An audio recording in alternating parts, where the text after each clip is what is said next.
5 things that can hinder business productivity in Nigeria. A lack of vision and values to guide long-term decision making. Now, this is extremely important if you're going to have a productive business. Your vision and values will determine how you respond to challenges in the future, and it ensures sustainability. Unfortunately, not everyone has visions and values guiding their businesses. Not many people even think it very important, so you find people are just trading in goods and services.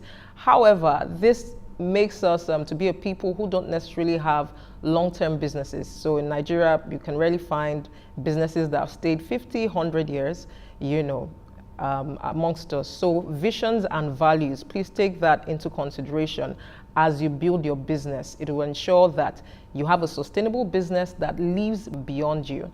The second thing is not focusing on high-value activities. Now, a high-value activity for a business generates a lot of value to the organization. One of the things you should think of are your high-value activities. People tend to move into the technical mode, because we have a lot of people that have gone into businesses who don't necessarily understand enterprise or who don't necessarily have a knack for enterprise. So they are more in love with the creative aspects of their businesses, but they don't like things like selling.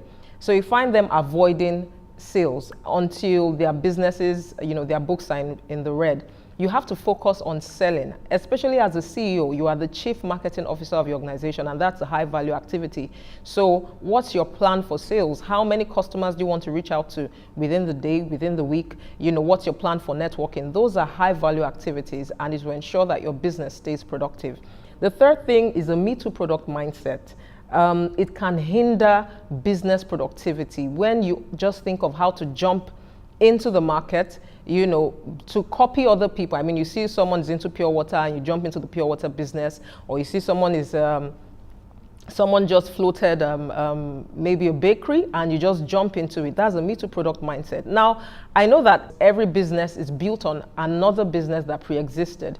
But you see, what happened to innovation? What happened to innovating by 20, 30% on that idea that you've chosen to copy? So having a Me Too product mindset won't let you go far. And it's something that you should think about when you're starting your business. How do you plan to differentiate? Like I said earlier, when I was answering the first question, if you're in a market where there are uniform products, you can differentiate on customer experience. There are people that say, okay, we're into the restaurant business, but we do a 24-hour service, and they've differentiated on customer experience. So if you're going to be a productive organization, you have to think about that. Then number 4, an unresearched venture. That links to the thing I said earlier. You cannot go into business without researching the market. So an unresearched venture, would hinder productivity. In fact, it's not guaranteed to last. So this kind of thing is one of the things that hinders business productivity in Nigeria. So many people just jump into things. I once saw someone who started an eatery in a low-end area. I'm like, these people have not eaten. They've barely eaten, and you floated such a magnificent building. It was not too long that it was a self-fulfilling prophecy that the business wrapped up. So you should research your venture before investing so much into it. Then number 5, this is a big one for me. I keep talking about it everywhere I go. Poor quality control measures. If we're going to go global, if we're going to have companies that go global, you have to have good quality control measures. I once patronized a woman who was into this local production of cereal, and it's this Archer from the north. Now, the Archer meal is very tasty, but unfortunately, it has a lot of sand. Normally, it tends to have a lot of sand.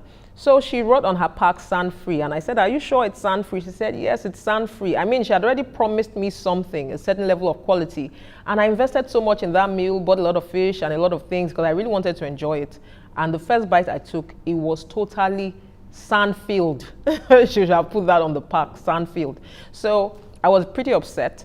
But, you find a lot of such things. We don't look at quality control measures, and that's why we have issues with export, breaking into the global market, because they have standards, and we should look more into such things, how we package our goods, how we control our customer experiences, so that when I buy something from you, the next time I come in, I expect that same quality that brought me there the first time.